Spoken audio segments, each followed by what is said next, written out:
The image of a man dragging himself through the frozen mud became the defining symbol of the Revenant. Audiences watched Leonardo DiCaprio endure months at sub-zero temperatures and raw bison liver in a production obsessed with physical authenticity. Yet for all its commitment to visual realism, the film's narrative foundation is built almost entirely on fiction. Director Alejandro G. Iñárritu prioritized that authenticity over every other production concern. He mandated that the crew shoot exclusively in natural light, deep in remote mountain wilderness, without the safety net of green screens or artificial sets. The financial cost of that mandate is reflected in the budget. A project that began with $60 million in funding saw costs climb relentlessly as delays mounted, eventually peaking at $135 million. Those costs were the result of a 14-year struggle to bring the story to the screen. The script was trapped in development hell for over a decade, bouncing between different studios and a rotating cast of high-profile directors and lead actors before filming finally began. Once the production moved into the mountains, the human cost grew just as quickly. Sub-zero temperatures and grueling logistics drove widespread crew turnover, eventually leading to the departure of several key producers who were unable to manage the constant attrition. The exhaustion and frostbite captured on camera were real, but they functioned as a distraction. The more the production focused on the physical suffering of its actors, the further the screenplay strayed from the historical record. In August 1823, Hugh Glass survived a grizzly bear mauling. This period illustration captures the true summer vegetation of the event. The movie's sub-zero winter wasteland was a stylistic choice made later, trading accuracy for a hostile atmosphere. John Fitzgerald and Jim Bridger did abandon Glass, but historical accounts describe a crime of theft rather than murder.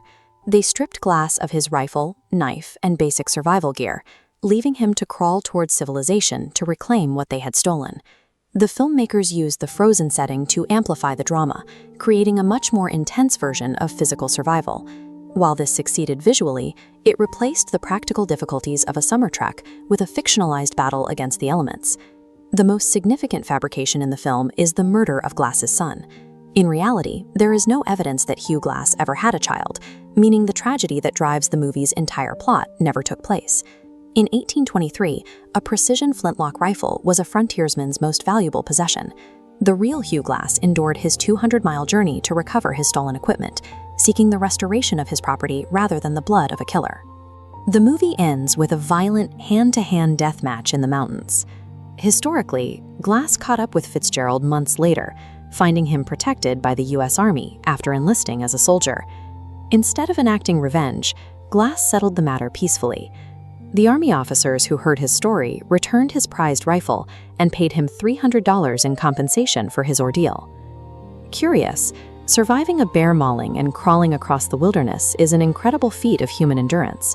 It raises the question of why Hollywood felt the need to invent a fictionalized Indigenous tragedy to make that survival feel meaningful. Film historians often point to the celluloid maiden trope when analyzing these stories. It refers to a recurring cinematic pattern where Indigenous women are used primarily as narrative aids or tragic sacrifices to motivate a white male protagonist. In The Revenant, Glass's wife is relegated to the role of a nameless apparition.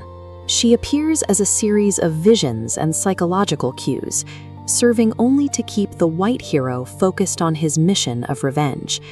This spectral depiction avoids the complexities of actual Native culture.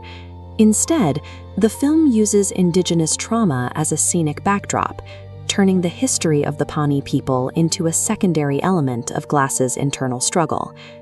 The historical frontier was defined by complex interactions and established family units, as seen in this photograph. These cultural meeting points were a constant reality of the 19th century, involving trade and family bonds that the film chooses to simplify.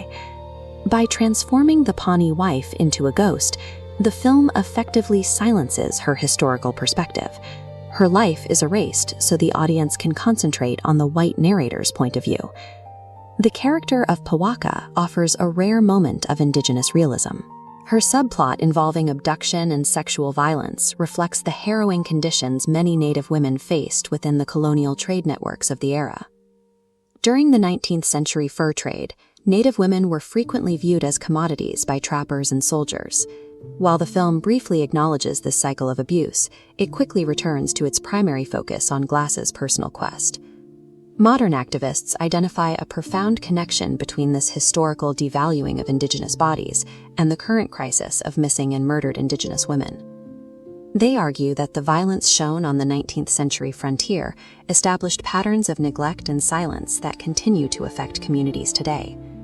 This makes the film's narrative a palimpsest. A palimpsest is a manuscript where the original writing has been partially erased to make room for a new story, though traces of the truth still remain visible underneath.